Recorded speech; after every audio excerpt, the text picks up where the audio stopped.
e que assim possamos também, dentro desse aprendizado, podermos assimilar um pouco mais sobre os ensinamentos do que vai ser dito essa noite. E assim, em nome de Deus, em nome de Jesus, damos início a mais essa reunião. Que assim seja. Assim seja. Então, nesse capítulo 13, que parece que nós vamos conseguir encerrar hoje, nós estamos vendo a reencarnação de um espírito chamado Segismundo. Esse Segismundo é um trabalhador no plano espiritual que tinha um grave problema de consciência. Mesmo sendo um trabalhador, ele tinha praticado um crime na vida anterior. Ele matou então o Adelino e por causa desse crime a Raquel acabou na prostituição, foi muito prejudicada. Então houve um entendimento entre eles no plano espiritual. O Segismundo, muito arrependido do que tinha feito na última encarnação, fez um pedido de perdão que foi aceito, e então Adelino e a Raquel já estão reencarnados. E esse planejamento inclui o recebimento do Segismundo como o segundo filho do casal, Raquel e Adelino. Então nós fomos vendo nesse capítulo 13 toda a preparação necessária para que haja a reencarnação de um espírito com algum grau de esclarecimento já. Porque o Alexandre, que é o instrutor que o André Luiz está seguindo, diz que no caso de um espírito sem o conhecimento que o Segismundo apresenta, é muito mais complicado e muito mais trabalhoso para a equipe espiritual. Então, foi feita toda essa explicação até agora, e na aula anterior, nós terminamos com o André Luiz admirado de ver o quanto trabalho é necessário para constituir um corpo para que o espírito tenha uma encarnação na vida corpórea, né?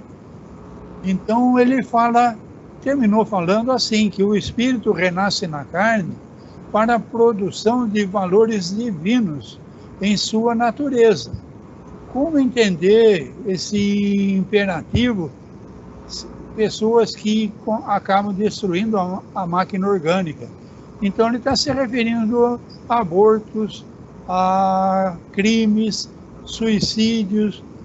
As pessoas, por não terem conhecimento de tudo o que requer para se constituir um corpo, para que o espírito continue a sua evolução, acabam fazendo bobagem quando tiram a vida de um corpo qualquer, ou informação, ou um corpo adulto já.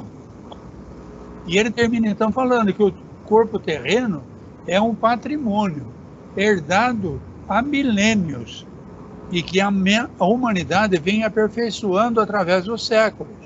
Realmente, nas primeiras encarnações, o homem não era tão aperfeiçoado, o corpo do homem não era tão aperfeiçoado quanto hoje. É uma evolução que o próprio homem está fazendo no corpo de carne, né? E o que eu mais achei interessante, então, no finalzinho do estudo da semana passada, ele fala o plasma. Plasma, para mim, é o quarto estado da matéria, né? Sólido, líquido, gasoso, o quarto estado seria o plasma. Uma coisa que a gente não compreende muito bem ainda não. Mas ele fala que o plasma, a sublime construção efetuada ao influxo divino, quer dizer que esse plasma é alguma coisa que vem de Deus, com água do mar na época primitiva. Então, realmente, nos primeiros livros de Moisés, a gente ouve falar da água, e a gente, em todos os estudos, sabe da importância da água para a vida. Então, ele fala que esse plasma, construção do divino com a água do mar, nas épocas primitivas, é o fundamento primordial das organizações fisiológicas. Então, eu sugiro que a gente continue a leitura, né, do final do capítulo 13, porque ele vai falar um pouco mais dessa água que constitui a grande parte do organismo do homem, né? Então, a leitura começa por isso mesmo, não desconhece você. Achou aí, César? Que enquanto nos movimentamos na esfera da carne, somos criaturas marinhas respirando em terra firme. No processo vulgar de alimentação, não podemos prescindir do sal. Nosso mecanismo fisiológico, a rigor, se constitui de 60% de água salgada, cuja composição é quase idêntica à do mar, constante dos sais de sódio, de cálcio e de potássio. Encontra-se na esfera de atividade fisiológica do homem reencarnado o sabor do sal no sangue, no suor, nas lágrimas, nas secreções. Os corpúsculos aclimatados nos mares mais quentes viveriam à vontade no líquido orgânico. Há verdadeiras surpresas de comparação analógica que poderíamos efetuar nesse sentido. Não soube o que responder em vista das definições ouvidas e, ante meu silêncio, foi o próprio Alexandre que continuou, depois de significativa parada. Como vê, ao renascermos na crosta do mundo, recebemos com o corpo uma herança sagrada, cujos valores precisamos preservar, aperfeiçoando. As forças físicas devem evoluir como as nossas almas. Se nos oferecem o vaso de serviço para as novas experiências de elevação, devemos retribuir com o nosso esforço, auxiliando-as com a luz de nosso respeito e equilíbrio espiritual no campo de trabalho e educação orgânica. O homem do futuro compreenderá que as suas células não representam apenas segmentos de carne, mas companheiras de evolução, credoras de seu reconhecimento e auxílio efetivo. Sem esse entendimento de harmonia no império orgânico, é inútil procurar a paz. A conversação brilhante do orientador, magnânimo e sábio, sugeria sublimes questões. Entretanto, ele mesmo recordou meu trabalho em curso e deu por fim dos esclarecimentos daquela hora. Dá uma paradinha aí, então, para a gente comentar isso. Enquanto nos movimentando na esfera da carne, somos criaturas marinhas. Então, nós vivemos numa dependência muito grande da água, tá? Mesmo estando respirando em terra firme, nós somos constituídos de 60% de água salgada, tá? E ele fala mais aqui, que nós recebemos uma herança sagrada, que precisamos preservar e aperfeiçoar. Devemos retribuir com nosso esforço o esforço de co-criadores, auxiliando a luz com o nosso respeito e equilíbrio espiritual, no campo de trabalho e educação orgânica. Então, quando nós apresentamos doenças no corpo, é falta de equilíbrio espiritual. Então, nós precisamos, durante a vida, ter um equilíbrio espiritual que cure, inclusive, nossas doenças, tá? Para contribuir para o aperfeiçoamento do corpo carnal. Então, as células representam apenas segmento de carne, mas companheiras de evolução. Então, é o grande propósito da gente estar encarnado, tá?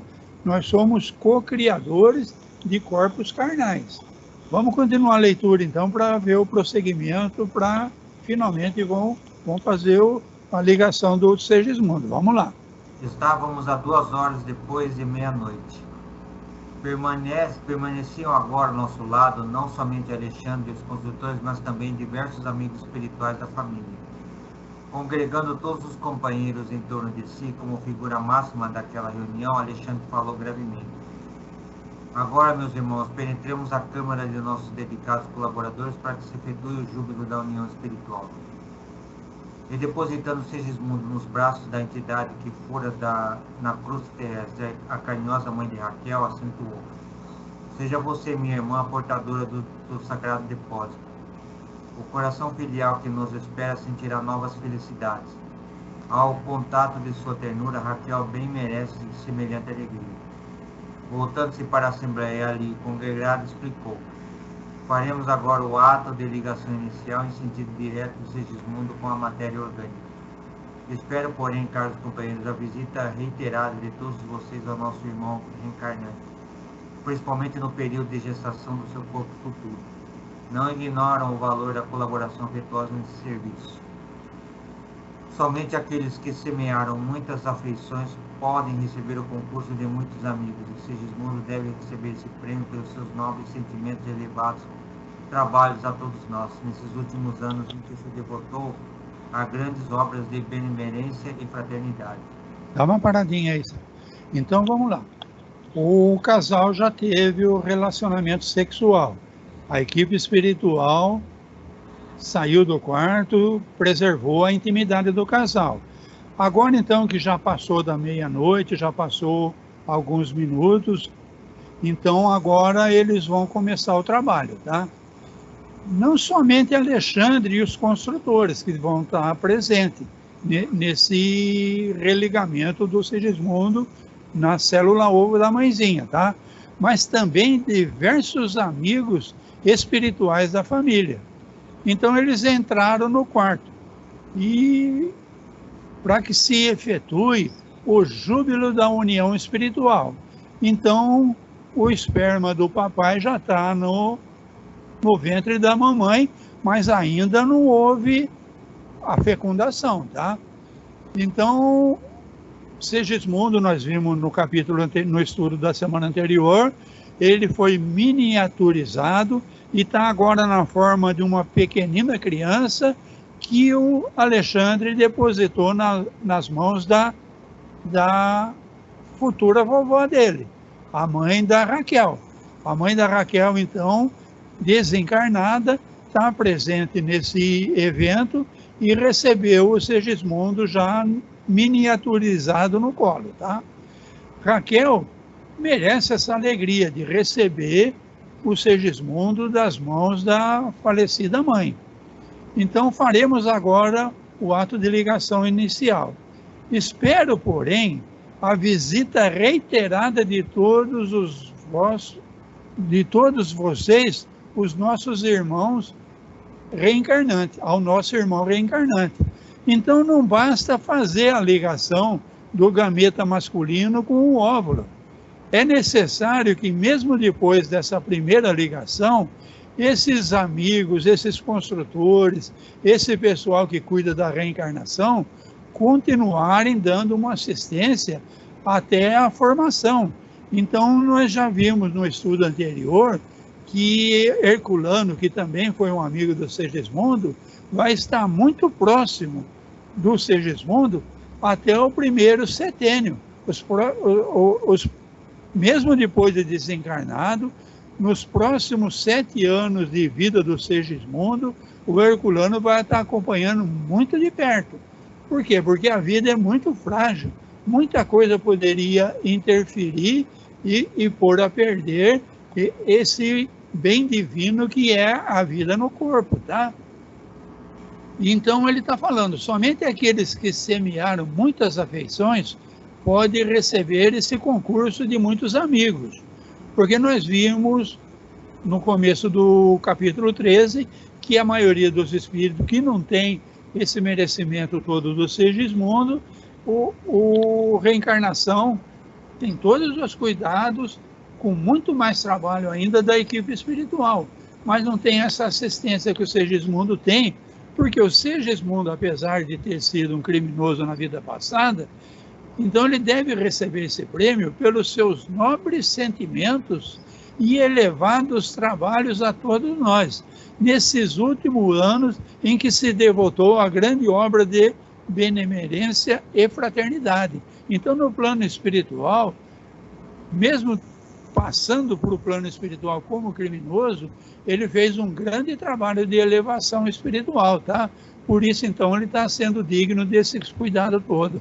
Vamos continuar a leitura, então. Logo após... Penetrávamos o aposento conjugal, onde o espetáculo íntimo era divinamente belo. No leito de madeira, em macios lençóis de linho, repousavam 2 corpos que a bênção do sono imobilizava, mas ali mesmo Adelina e Raquel nos esperavam em espírito conscientes da grandeza da hora em curso.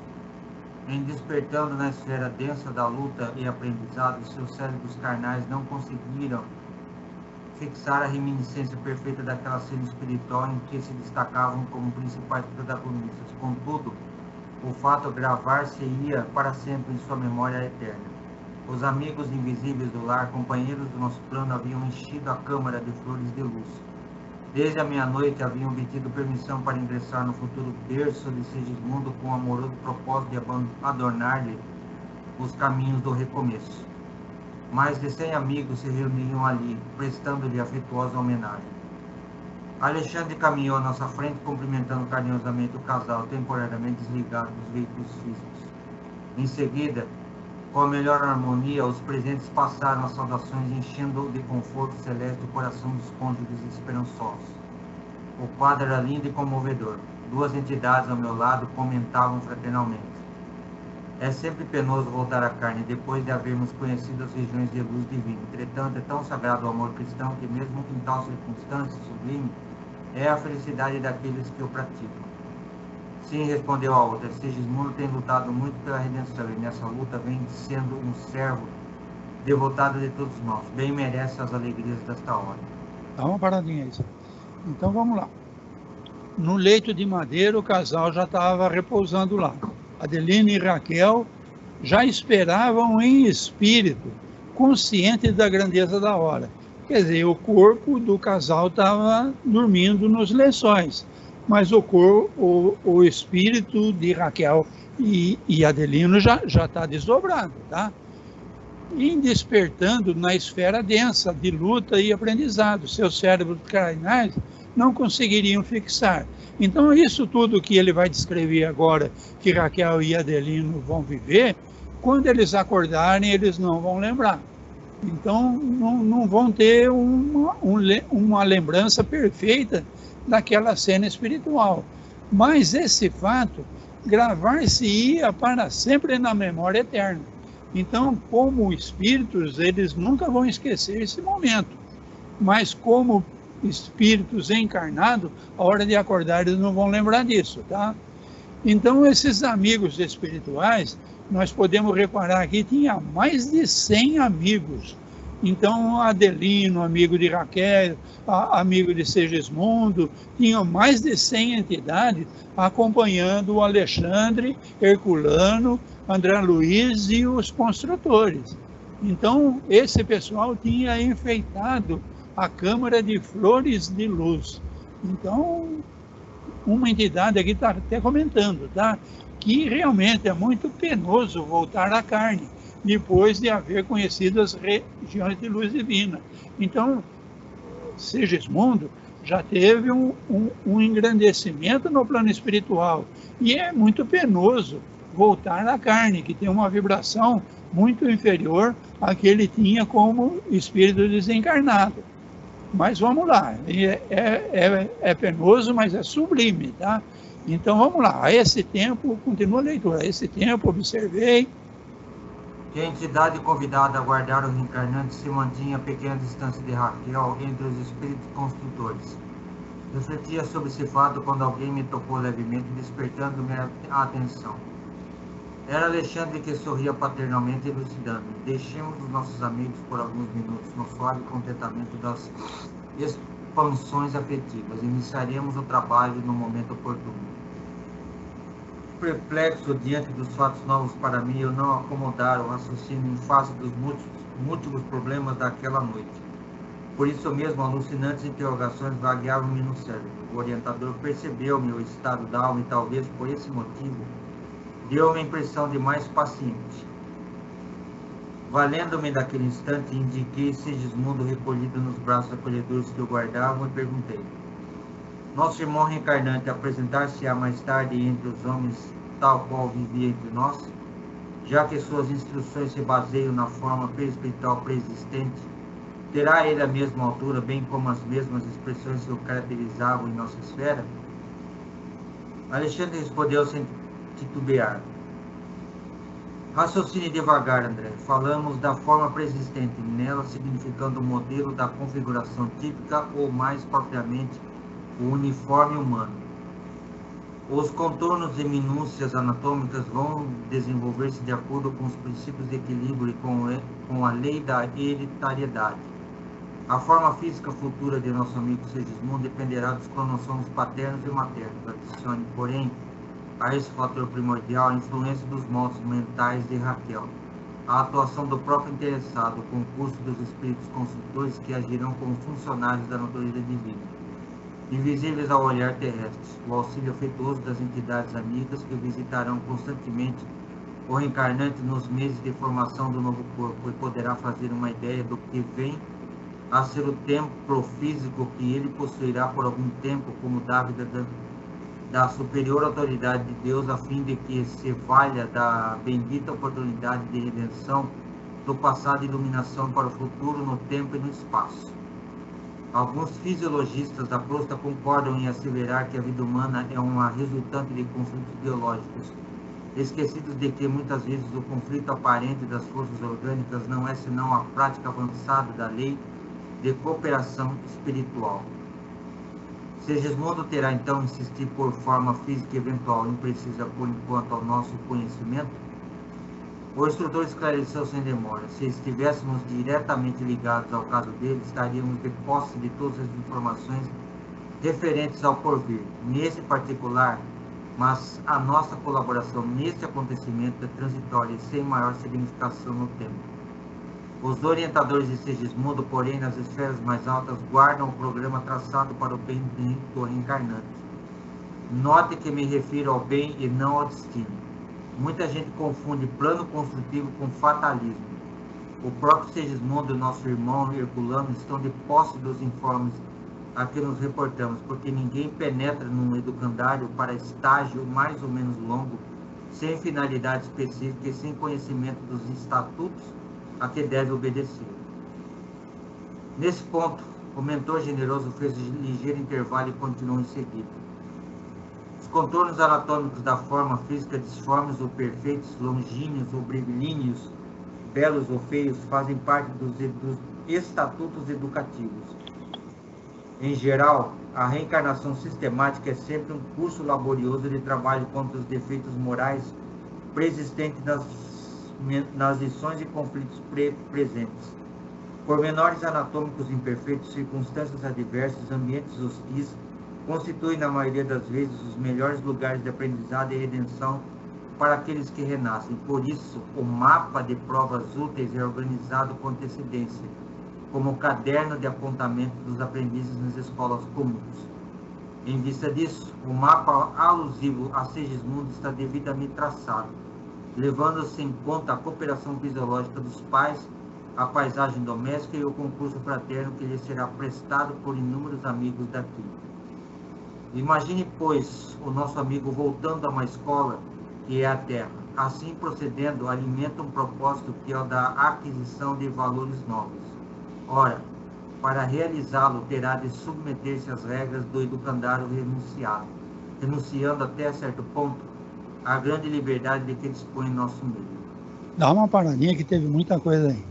Então, não está ainda na hora do ligamento. A entidade convidada, que é a mãe da Raquel, está com o Segismundo no colo, e o Alexandre, então, está passando muita informação para André Luiz, e André Luiz está passando para a gente, tá? Então, a dúvida do André Luiz é: o reencarnante vai apresentar, quando vivo, sua forma perispiritual vai ter a mesma altura de quando era perispírito, vai ter as mesmas expressões que o caracterizava quando ele estava no plano espiritual. Então, você entendeu a pergunta dele, né? O cara vai nascer num corpo novo, e ele vai ter a mesma aparência que ele tinha quando ele era perispírito aqui no plano espiritual. Então, Alexandre está falando para ele: não, vamos raciocinar. O uniforme humano. Então, o corpo de carne é como se fosse uma farda de um soldado, é um uniforme, tá? Uniforme humano. Os contornos vão desenvolver-se de acordo com os princípios de equilíbrio da lei da hereditariedade. Então, a parte genética do papai, da mamãe, vão dar origem a um corpo que vai obedecer às leis da genética, tá? Vai depender dos cromossomos paterno e materno. Adicione, porém, a esse fator a influência dos moldes mentais da Raquel e a atuação do próprio interessado. Então, na formação desse feto, a influência mental da Raquel vai agir além da parte genética. E o próprio Segismundo foi convidado a participar da formação desse feto, depois da ligação, tá? Então, vai ter também o concurso dos espíritos construtores e o auxílio afetuoso das entidades amigas que visitarão constantemente o reencarnante. Então, olha só quanta mão de obra para formar um feto que vai nascer daqui a 9 meses, tá? A parte genética do papai e da mamãe combinada, a influência mental da mamãe, a ajuda espiritual do próprio Segismundo, os construtores, os amigos espirituais, tudo isso daí, então, vão cuidar para que esses 9 meses de gestação venham acontecer a contento para que haja o nascimento. E mesmo assim o Herculano vai continuar durante 7 anos vigiando de perto essa nova encarnação do Segismundo, tá? Alguns fisiologistas da crosta acham que a vida humana é resultante de conflitos biológicos, esquecido que muitas vezes esse conflito aparente de forças orgânicas não é senão a prática avançada da lei de cooperação espiritual. Então o fisiologista humano acha que não, o micróbio atacou, ficou isso, aconteceu aquilo, houve uma célula que não separou direito. Eles não avaliam, então, todo esse concurso que o plano espiritual tem a ver, tanto na formação do feto, como depois do nascimento também, tá? Os orientadores de Segismundo, nas esferas mais altas, guardam o programa traçado para o bem do reencarnante. Então foi feito um planejamento nas esferas superiores, tá? Refiro-me ao bem, não ao destino. Então o fisiologista, ele pensa sempre no destino. Mas aqui nós estamos vendo que isso tudo obedece a um plano que foi feito nas esferas mais altas, tá? Então, não se confunde o plano construtivo dessas equipes espirituais com fatalismo. Não é fatalismo, tá? Ninguém penetra num educandário, num corpo de carne, para um estágio mais ou menos longo, sem uma finalidade específica e sem o conhecimento dos estatutos a que deve obedecer. O que significa isso? Mesmo aquele reencarne daquele espírito que não tem tanto conhecimento, que é mais automatizado, que dá muito trabalho para espiritualizado, ele obedece a um planejamento da esfera superior. Então, é um curso laborioso de trabalho contra os defeitos morais pré-existentes. Então, esses espíritos, o Adelino, por exemplo, foi um assassino, e os outros mais comuns tiveram outros defeitos morais pré-existentes. Então, para que esse planejamento que foi feito na esfera superior não seja afetado, tem todo esse cuidado que nós estamos vendo aqui, tá? Então, o mapa referente a Segismundo já está devidamente traçado, levando-se em conta a cooperação fisiológica dos pais, a paisagem doméstica e o concurso fraterno que lhe será prestado por inúmeros amigos daqui no plano espiritual. Vamos continuar a leitura, então. Não poderíamos, porém, indaguei, intitular semelhante prova de destino fixado? O instrutor aduziu com paciência: não incida no erro de muita gente. Isto implicaria a obrigatoriedade de conduta espiritual. Naturalmente, a criatura renasce com independência relativa e, por vezes, subordinada a certas condições mais ásperas em virtude das finalidades educativas. Mas semelhante imperativo não suprime, em caso algum, um impulso livre da alma, no sentido de elevação, estacionamento ou queda, em situações mais baixas. Existe um programa de tarefas edificantes a serem cumpridos por aquele que reencarna, onde os dirigentes da alma fixam a cota aproximada de valores eternos que o reencarnante é suscetível de adquirir na existência transitória. E o espírito que torna a esfera de carne pode melhorar essa cota de valores, ultrapassando a previsão superior pelo esforço próprio intensivo ou distanciar-se dela, enterrando-se ainda mais nos débitos para com o próximo, menosprezando as santas oportunidades que lhe foram conferidas. A essa altura, Alexandre interrompeu-se, talvez ponderando o tempo gasto em nossa conversação, e como quem sentia necessidade de pôr termo à palestra, observou: todo plano traçado na esfera superior tem por objetivos fundamentais o bem e a ascensão, e toda alma que reencarna no ciclo da crosta, ainda aquela que se encontra em condições aparentemente desesperadoras, tem recursos para melhorar sempre. Logo após, convidou meu orientador amigo a nos aproximarmos do casal. Recordou Alexandre que a hora ia adiantada e devíamos entregar aos cônjuges felizes o sagrado depósito. Os construtores, por intermédio do mentor que os dirigia, pediram-lhe fizesse a prece daquele ato de confiança, e observei que profundo silêncio se fizera entre todos. Dá uma paradinha aí que agora acho que vão fazer a ligação, né? Então, espera aí que eu me perdi aqui.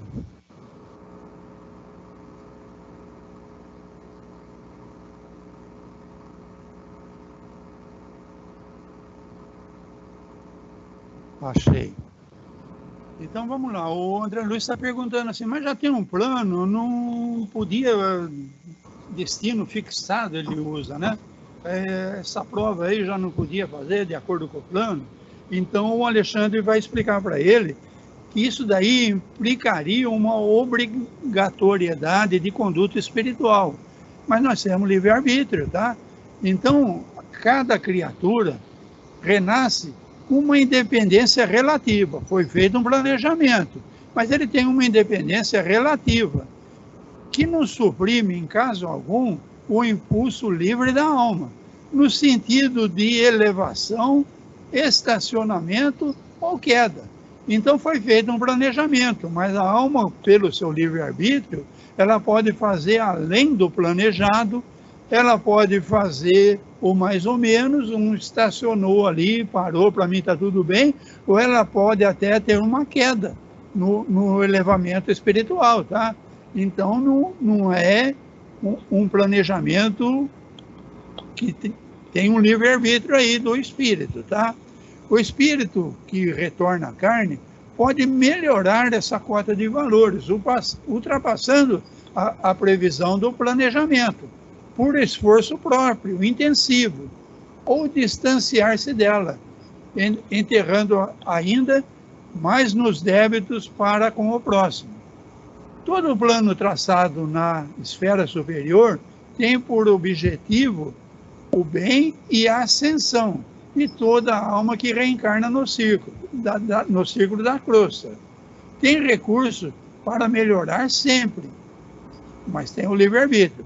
Vamos continuar a leitura então, que acho que agora vai fazer o ligamento, tá? Dispunha-se o instrutor ao serviço da oração, quando Raquel se lhe aproximou e pediu humilde: boníssimo amigo, se é possível, desejaria receber meu novo filho de joelhos. Alexandre aqueceu sorrindo e, mantendo-se entre ela, genuflexa e Adelino, que se conservava como nós outros de pé, extremamente comovido, começou a orar, estendendo as mãos generosas para o alto. Pai de amor e sabedoria, digna-te abençoar os filhos de tua casa terrestre, que vão partilhar contigo neste momento a divina faculdade criadora. Senhor, faze descer por misericórdia a tua bênção nesse ninho afetuoso, transformando em asilo de reconciliação. Aqui nos reunimos, companheiros de luta, no passado acompanhando o amigo que retorna ao testemunho de humilde compreensão de tua lei. Ó Pai, fortifica a travessia longa do rio do esquecimento temporário. Permite que possamos manter sempre viva a sua esperança. Ajuda-nos ainda e sempre para que possamos vencer todo o mal. Concede aos que recebem agora o novo ministério de orientação do lar como o nascimento de um novo filho. A tua luz generosa e santificada que dissipa todas as sombras. Fortalece-lhes, Senhor, a noção de responsabilidade. Abra-lhes a porta de tua confiança sublime. Conserva-os na bendita alegria de teu amor desvelado. Restaura-lhes a energia para que recebam jubilosos a missão da renúncia até o fim. Santifica-lhes os prazeres para que não se percam nos despenhadeiros da fantasia. Esse, Senhor, é um ato de confiança de tua bondade infinita que desejamos honrar para sempre. Abençoa, pois, o nosso trabalho amoroso e, sobretudo, Pai, suplicamos tua graça para nossa irmã que se entrega reverente ao divino sacrifício da maternidade. Unge-lhe o coração com a tua magnanimidade paternal. Intensifica-lhe o bom ânimo. Dilata-lhe a fé no futuro sem fim. Sejam para ela, em particular, os nossos melhores pensamentos, nossos votos de paz e esperanças mais puras. Acima de tudo, porém, Senhor, seja feita a tua vontade em todos os recantos do universo e que nos caiba, a nós humildes servos de teu reino, a alegria incessante de reverenciar-te e obedecer-te para o sempre. Calara-se Alexandre, observando eu que todo o aposento se enchia de novas luzes. Reconheci que de todos nós, entidades espirituais, que ali nos congregávamos, partiam raios luminosos que se derramavam sobre Raquel em pranto de emoção sublime. Mas o fenômeno radioso não se circunscreveu a isso. Tão logo o meu orientador se calara, alguma coisa parecia responder à sua súplica. Leve rumor que apenas encontrava eco em nossos ouvidos se fazia sentir acima de nossas cabeças. Ergui-me surpresa e pude ver que uma coroa brilhante e infinitamente bela descia do alto sobre a fronte de Raquel, ajoelhada em silêncio. Tive a impressão de que a auréola se compunha de turmalinas eterizadas que miraculoso ourives houvera tornado resplandecentes. Seu brilho feria-nos o olhar e o próprio Alexandre, ao fixá-la, curvou-se reverente. A coroa sublime, sustentada por espíritos muito superiores a nós, que eu não podia ver, descansou sobre a fronte de Raquel. Notei, embora a comoção do momento, que meu instrutor fez um gesto à depositária de Sigismundo para que efetuasse a entrega do reencarnante aos braços maternais. Dá uma paradinha aí. Vamos lá, então. Olha que coisa interessante. No Espiritismo, tudo o que é importante inicia com uma prece. Então, o Alexandre está perante a Raquel dormindo na cama, Adelina dormindo na cama, mas desdobrado em espírito. Então a Raquel pediu para o Alexandre que ela queria receber o Sigismundo ajoelhada. Então ajoelhada, e o Alexandre faz essa oração muito bonita que eu recomendo que vocês leiam novamente. Muito interessante a oração, tá? Então ele está pedindo no início da oração: faze descer por misericórdia a tua bênção, transformando esse casal num asilo de reconciliação, de harmonização desses espíritos aí que tiveram esse antagonismo na vida anterior. Todo o aposento se enchia de novas luzes.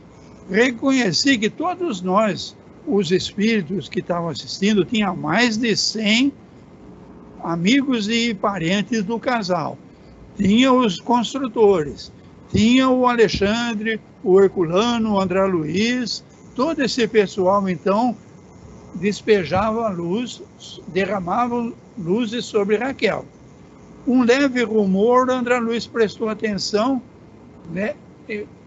Eco em nossos ouvidos espirituais, tá? Ele presta atenção e vê que sobre Raquel tem uma coroa brilhante, infinitamente bela, que descia do alto sobre a fronte de Raquel ajoelhada. Então Raquel ajoelhada, cabisbaixa, não está vendo, mas André Luiz percebeu o ruído, olhou e viu então essa coroa brilhante, infinitamente bela, depositando essa energia toda na fronte de Raquel.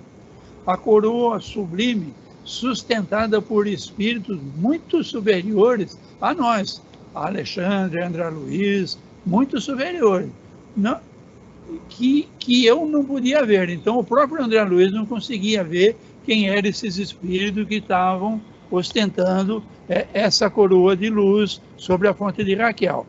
Vamos continuar a leitura, então, que vai acontecer agora, então. a Raquel vai receber o Segismundo. Vamos lá. Raquel dando... A impressão de que não via a luminosa auréola, ergueu os olhos rasos de lágrimas e recebeu o depósito que o céu lhe confiava. Alexandre estendeu-lhe a destra, ajudando-a a levantar-se, e vi que Adelino se aproximou da esposa, estreitando-a carinhosamente nos braços, beijando-lhe a fronte orvalhada de luz. Foi então, ó divino mistério da criação infinita de Deus, que havia apertar a forma infantil de Segismundo de encontro ao coração, mas tão fortemente, tão amorosamente, que me pareceu uma sacerdotista do poder da divindade suprema. Segismundo ligara-se a ela como a flor se une à haste. Então compreendi que desde aquele momento era a alma de sua alma, aquele que seria a carne de sua carne. Alexandre recomendou aos amigos presentes, com exceção dos construtores de Herculano e de mim, que se afastassem da câmara, conduzindo Adelino confortado e feliz na pequena excursão pelo exterior, e guiando Raquel com infinito cuidado ao corpo físico, disse-nos: agora auxiliemos nosso amigo no primeiro contato com a matéria mais densa. Raquel acordara, experimentando no coração estranha aventura. Abraçou-se instintivamente ao companheiro adormecido, como um navegante feliz ao sentir-se em porto de tranquilidade e segurança. Havia atravessado o espesso véu de vibrações que separa o plano espiritual da esfera física e não conservava qualquer reminiscência precisa da sublime felicidade de momentos antes. Todavia, seu sentimento de júbilo permanecia dilatado. Suas esperanças transbordavam e uma confiança imensa no porvir acalentava-lhe agora o coração. Seria a mãe pela segunda vez? Pensava contente. Essa ideia que lhe não desapontava no cérebro, por acaso, balsamava-lhe a alma com deliciosa alegria. Estava pronta para o serviço divino da maternidade e confiaria no Senhor como escrava de sua bondade infinita. Não via a esposa de Adelino que Alexandre e os construtores espirituais lhe rodeavam a mente de sublima luz, banhando-lhe as ideias com a água viva do amor espiritual. Observando que a forma de Segismundo se ligar a ela por divino processo de união magnética, recebi a determinação de meu orientador para seguir-lhe de perto o trabalho de auxílio na ligação definitiva de Segismundo à matéria. Dá uma paradinha aí que isso tudo então aconteceu no plano espiritual, tá? Então ainda não houve a ligação do espírito Segismundo no óvulo da mamãe. Vamos lá.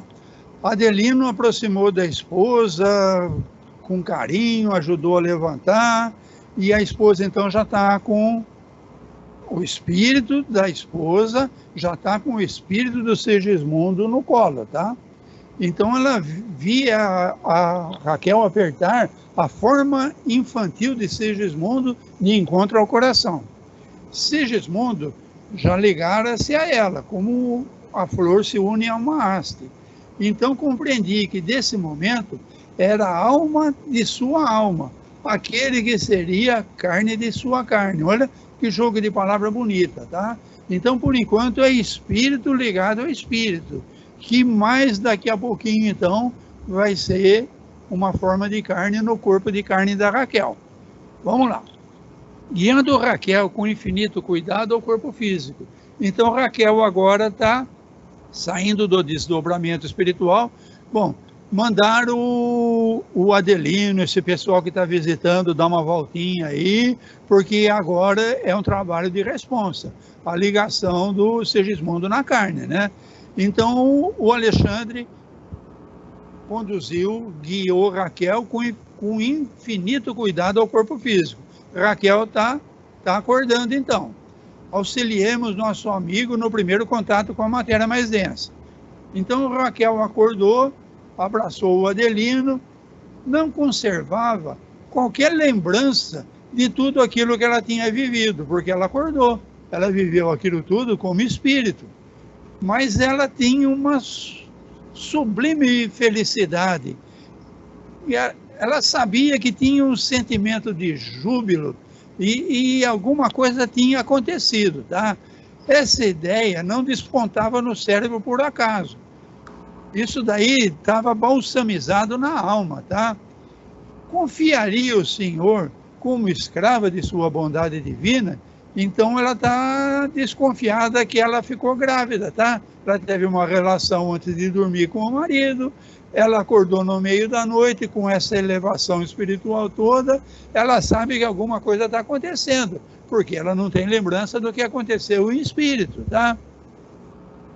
Não via a Raquel, a Alexandre e os construtores espirituais que estavam ali para trabalhar, tá? Ela não via. Então, ela observando que a forma de Sigismundo se ligar a ela por divino processo de união magnética. Então, vamos continuar a leitura, então, que ainda é magnetismo, ainda não é ligação de matéria. Vamos continuar a leitura, então. Indicando os órgãos geradores. De Raquel e fazendo incidir sobre ele sua luz, Alexandre preveniu-me quanto à grandeza do quadro sob nossa observação, acentuando respeitosamente.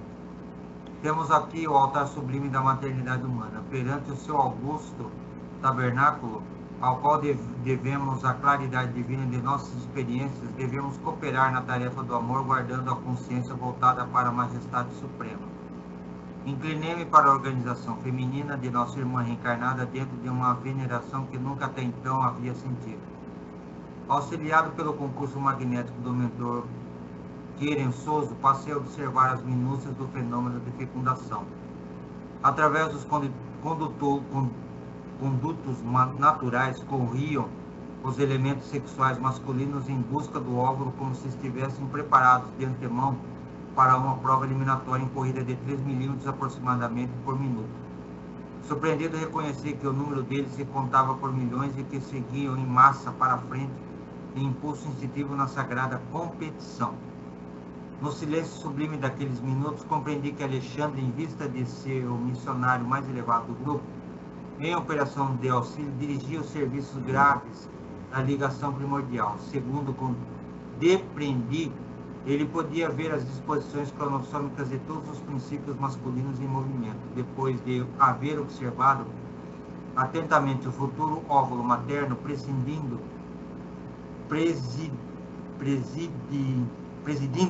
ao trabalho prévio de determinação do sexo do corpo a organizar-se.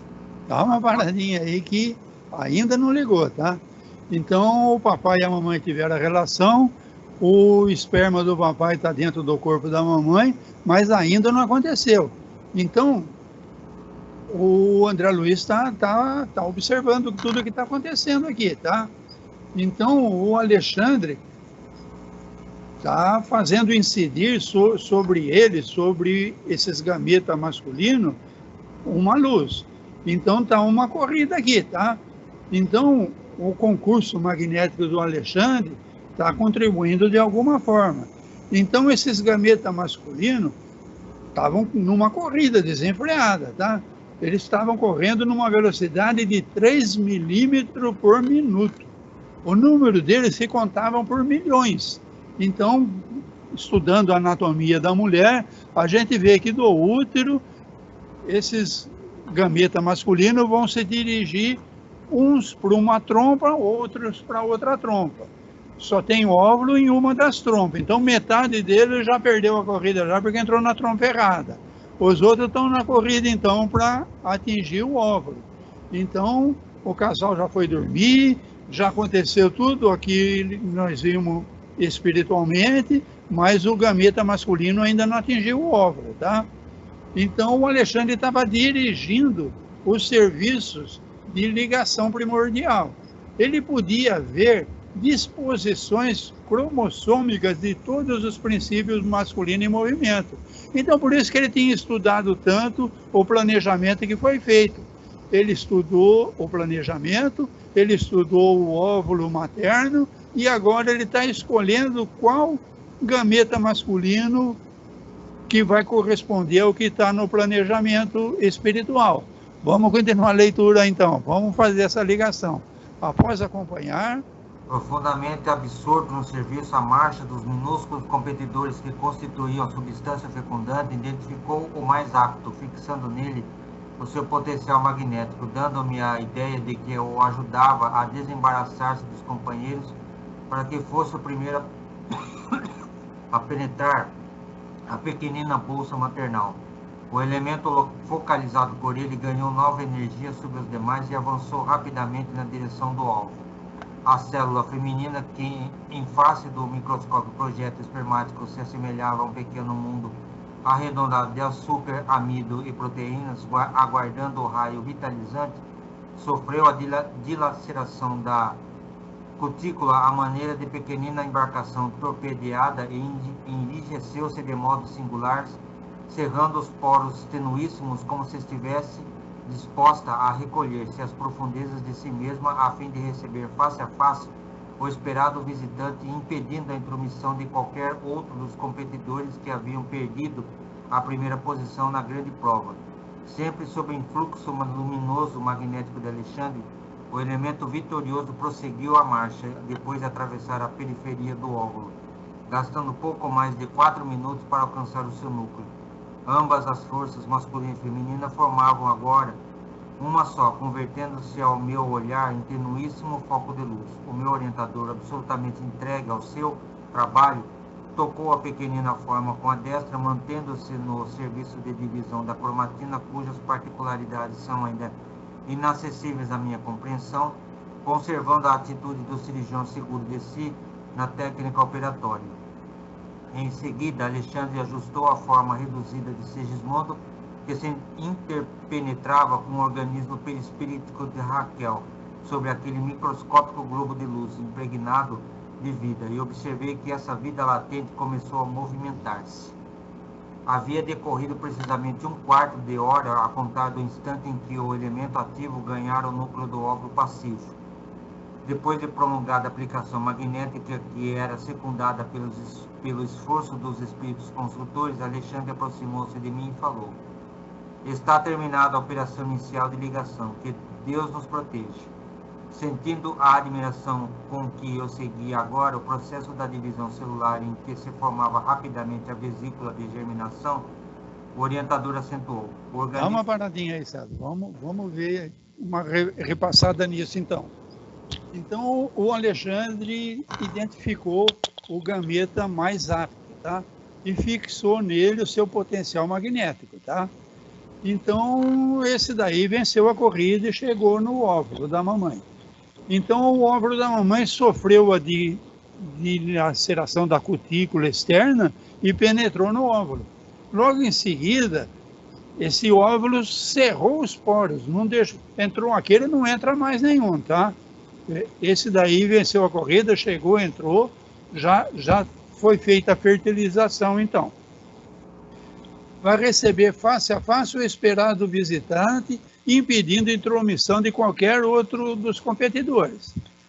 O meu orientador, absolutamente entregue ao seu trabalho, focou a pequenina forma com a destra.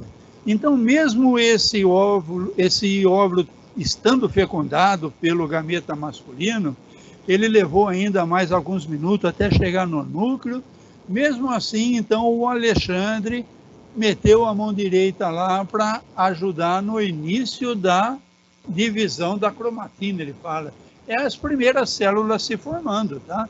Então, olha quanto cuidado para que haja a fecundação de um óvulo, né? Agora, então, já existe um Segismundo ligado à carne. Ainda vai ter que se formar um corpo, mas ele já está ligado à carne. Então, por isso que nós que conhecemos o Espiritismo somos contrários a qualquer tipo de aborto, tá? Então, algumas horas depois da relação sexual, o espírito Segismundo já é um corpo vivente dentro do corpo da mamãe. Então, Alexandre ajustou a forma reduzida de Segismundo, que interpenetrava o organismo perispíritico de Raquel. Um quarto de hora tinha se passado. Está terminada a nossa operação, o Alexandre falou. Já foi feita a ligação inicial. Em seguida, agora, o processo de divisão celular. Vamos continuar a leitura, então, para ver o que eles vão fazer, já que já está feita a ligação. O organismo maternal fornecerá todo o alimento para a organização básica do aparelho físico, enquanto a forma reduzida de Segismundo, como vigoroso modelo, atuará como ímã entre limalhas de ferro, dando forma consistente à sua futura manifestação no cenário da crosta. Estava boquiaberta diante do que me fora dado observar, e sentindo que o fenômeno da redução perispiritual de Sigismundo era um fato espantoso aos meus olhos, acrescentou bondosamente o instrutor. Não se esqueça, André, de que a reencarnação significa recomeço nos processos de evolução e de retificação. Lembre-se de que os organismos mais perfeitos da nossa casa planetária procedem inicialmente da ameba. Ora, recomeço significa recapitulação, ou volta ao princípio. Por isso mesmo, em seu desenvolvimento embrionário, o futuro corpo de um homem não pode ser distinto da formação do réptil ou do pássaro. O que opera a diferenciação da forma é o valor evolutivo contido no molde perispíritico do ser que toma os fluidos da carne. Assim, pois ao regressar à esfera mais densa, como acontece em Sigismundo, é indispensável recapitular todas as experiências vividas no longo drama de nosso aperfeiçoamento. Ainda que seja por dias e horas breves, repetindo em curso rápido as etapas vencidas ou lições adquiridas, estacionando na posição em que devemos prosseguir no aprendizado. Logo depois da forma microscópica da ameba, surgirão no processo fetal de Sigismundo sinais da era aquática de nossa evolução, e assim por diante todos os períodos de transição ou estações de progresso que a criatura já transpôs na jornada incessante no aperfeiçoamento, dentro do qual nos encontramos agora na condição de humanidade. A hora ia muito avançada. Sentindo que Alexandre não se demoraria, cerquei-me ainda uma vez do quadro de formação fetal. O óvulo fecundado animava-se de profunda vida, evoluindo para a vesícula germinal. O orientador amigo convidou-me à retirada e falou: meu trabalho está fim. Entretanto, André, considerando as suas necessidades de valores novos, poderei solicitar aos construtores a ciência de sua cooperação fraterna nos serviços protetores, sempre que você conte com a oportunidade de vir até aqui. Rejubilei-me encantado. Eu efetivamente não desejava outra coisa. Aquele estudo de embriologia sob novos prisma era fascinante e maravilhoso. Enquanto dava expansão à minha alegria íntima, o obsequioso mentor combinava providências relativas ao meu concurso e aprendizado simultâneos, ouvindo os companheiros. Daí a momentos, quando trocávamos saudações de despedida, Herculano, com muita simpatia e acolhimento, declarou que permaneceria à minha espera, sempre que eu pudesse voltar à residência de Adelino para colaborar nos trabalhos de proteção. Que legal, hein? Então, veja bem quanta coisa aconteceu para que esse espírito Sigismundo se tornasse um feto de algumas horas, tá? Então, todo o cuidado, todo o planejamento, e continua, porque o próprio Alexandre está convidando o André Luiz para continuar visitando a Raquel para acompanhar a formação desse feto, né? Então, a forma do Sigismundo, vigoroso modelo. Então, aconteceu, e o Sigismundo, a partir dessas primeiras divisões de célula, já vai poder atuar como um modelo do feto a ser criado, tá? Então, essa redução perispírita do Sigismundo era uma coisa espantosa, né? Então, ele está agora ligado a duas células que se transformou em quatro, que está se transformando, e está formando uma coisa muito interessante, tá? E o Sigismundo já está servindo como modelo para esse corpo que está se formando. A reencarnação, o Alexandre explica, significa um recomeço dos processos de evolução. Então, reencarnar significa você voltar àquelas primeiras formas de vida, no ambiente aquático ainda. Por isso que ele falou tanto da importância da água. Então, o organismo mais perfeito da nossa casa planetária procede inicialmente da ameba. Então, é onde a vida inicia. A ameba é um ser unicelular. Então, no comecinho, da vida do ser humano, por mais evoluído que seja esse espírito, é ainda um ser unicelular, que começa as suas divisões. E ele tem que recapitular, ele tem que voltar ao princípio, para refazer todo o caminho de novo. O futuro corpo de um homem não pode ser distinto da formação de um réptil ou de um pássaro. Então, nesse comecinho da gestação aí, do formação desse corpo, você não consegue distinguir se vai nascer ali uma cobra, um passarinho, porque esse princípio é igual para todos, tá? A diferenciação de Segismundo, ele vai acontecer, mas é indispensável essa recapitulação, passando por todas essas experiências, tá? Logo depois da forma microscópica da ameba, surgirão no processo fetal de Segismundo os sinais da era aquática da nossa evolução, todos os períodos de transição, ou estações de progresso que a criatura já transpôs na jornada incessante de aperfeiçoamento. Então, reencarnação não está ligado só à última vida que nós tivemos como homem. A reencarnação está ligado do átomo até o ponto que nós estamos hoje. Então, um dia esses átomos se juntaram, o reino mineral, o reino vegetal, o reino animal. Então, tudo isso daí está sendo... A primeira forma na vida no reino animal foi na forma da ameba, como ele está falando. Depois, os seres que viviam na água, os seres que saíram da água e foram formando os primeiros animais.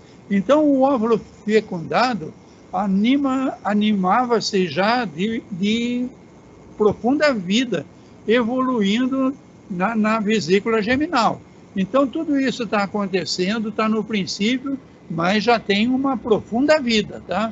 Então, aquele negócio, não, os primeiros meses pode praticar aborto, olha aí o que vocês estão fazendo. Olha aí quanto trabalho está sendo jogado na lata no lixo, quando alguém toma um remedinho do dia seguinte e provoca um aborto.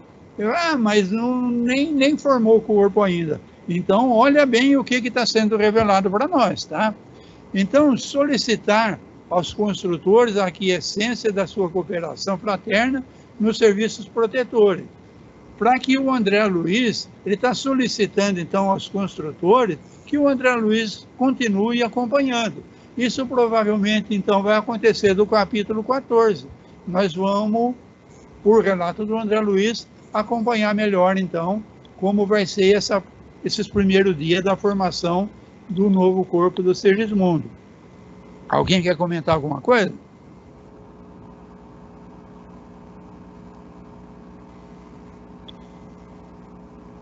Nós temos algum minutinho só. Eu queria aproveitar para falar de uma mensagem que eu postei aqui no WhatsApp do grupo. É do espírito Dr. Inácio. Dr. Inácio Ferreira, ele era um médico psiquiatra do Hospital Psiquiátrico de Uberaba, quando vivo. Então, ele era muito amigo do Chico Xavier e ele está desencarnado. Agora, desencarnado, ele trabalha no hospital psiquiátrico chamado Hospital dos Médiuns, que existe no plano espiritual, numa esfera entre nosso lar e a crosta. Então, esse hospital é especializado em dar atendimento para espíritos que vieram com a mediunidade e não trabalharam, fracassaram como médium. Isso tanto médium católico, protestante, que não tem religião nenhuma, e médiuns espíritas. Então, quando você recebe esses dons da mediunidade e não dá prosseguimento ao trabalho, então existe um hospital para acolhimento. E esse doutor Inácio, então, domingo, trouxe uma mensagem para nós, onde ele deu o título São Muitos. Bom, eu estou querendo ler isso daqui porque nós tratamos do reencarne do Segismundo. Segismundo é um espírito que adquiriu algum progresso no plano espiritual. E nós falamos em diversos trechos que quando não tem esse adiantamento espiritual, ele reencarna meio que automaticamente. Então veja o que o doutor Inácio fala sobre isso. São muitos os espíritos que, quando desencarnam, não conseguem adaptar-se à nova condição de vida no planeta espiritual. Alguns não logram se afastar da Terra o suficiente. Outros não se afastam da cidade que habitavam e que nela insistem em continuar habitando. Muitos outros sequer se afastam da casa que residiam ou do seu quarto. Um sem número deles apenas se afasta do corpo que ocupava quando ele entra em decomposição. Em consequência, para centenas ou milhares de espíritos, a reencarnação acontece com maior rapidez. Em pouco tempo, meses ou anos, voltam a reencarnar no seio da própria família consanguínea. Para tais, o mundo espiritual é como se não existisse, pois que a Terra é o seu maior ponto de referência para o que compreende seja a vida. Desencarnam, deixam o corpo pesado, mas não desencarnam o pensamento. Não conseguem vencer o peso da gravidade que detém seus corpos espirituais, quase nas vizinhanças do orbe terrestre. Alguns, por vezes, se beneficiam das sessões mediúnicas, as quais são conduzidos por espíritos que os auxiliam. Afirmam não terem consciência da sua própria desencarnação. Acreditam-se vivendo ainda entre os encarnados. Contestam os irmãos que com eles procuram dialogar na tarefa de esclarecimento. Voltam repetidas vezes, até que um dia, maior lucidez, quando ao seu desenlace os favorece, e então se afastam. Integram-se à dimensão mais próxima, que é como se formasse parede e meia com a Terra. Esses demoram mais tempo desse outro lado. Todavia, quanto mais próximo o desencarnado se mantiver do planeta terrestre, mais depressa acontece a sua reencarnação, sem programação alguma, sem escolhas. Reencarnam por ação mecânica da lei. Por esse motivo é que com certa facilidade se percebe de um recém-nascido ou de uma criança um pouco mais crescida os traços físicos e psicológicos de um familiar ou de um amigo que partiu. E não raro, o espírito em tais condições reencarna no corpo que se lhe oportuniza, ou seja, mergulha no ventre materno sem exata consciência de que ressurgirá na condição de homem ou mulher. Dentro desse contexto, ainda carecemos de levar em conta que o infeliz desencarna dormindo nesse outro lado, dormindo permanece e dormindo tornam a acordar no berço, em que renascem, para outra vez prosseguirem dormindo por mais uma encarnação ou duas. Então veja bem o que nós estamos vendo, é o reencarne do Sigismundo, um espírito que já tem uma consciência espiritual suficiente para colaborar no plano reencarnatório que foi feito para ele. Mas uma grande maioria dos humanos, então, não sabe nada disso. Então, olha a importância que nós temos, nós que lemos esse livro, em divulgar isso para as pessoas, que elas não imaginam isso. Como ele diz aqui, eles vivem dormindo, morrem dormindo, reencarnam dormindo, sem consciência de tudo isso que acontece no plano espiritual. Agora estouramos o tempo. Alguém quer comentar alguma coisa? Oi, Barã. Fala, Nelson. Foi bem extenso, não? Sobre a reencarnação, Nossa Senhora. É formidável, tá?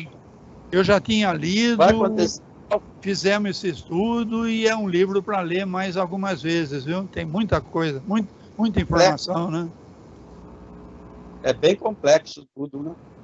Muito. Nossa Senhora. Eu estava desde o começo na aula. Eu percebi assim, mas o César começou rápido e foi bom porque eu sabia que era extenso, né? Então, para não estourar muito tempo, eu nem cumprimentei você, tá? Desculpa aí. Eu desligo o som, porque aqui no vizinho tem cachorro, não dá sossego, panel viário. Então, desde o início eu desligo o som, tá? Não, mas é bom que assim dá menos interferência, né? Muito bom. Exatamente. Aqui é muito barulho. Legal, Nelson. Beleza? Beleza.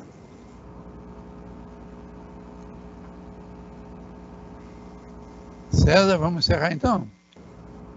Nesse momento, então, agradecidos por mais essa oportunidade, damos por encerrado mais essa reunião, agradecendo pelo estudo, pelo entendimento e que agora possamos ter uma boa noite de sono, refazimento de físico tranquilo para nos despertar plenos e refeitos para mais um dia. E assim, em nome de Deus, em nome de Jesus, nós encerramos mais essa reunião. Que assim seja. Que assim seja. Boa noite, então, para todos. Boa noite, Nelson. Bom.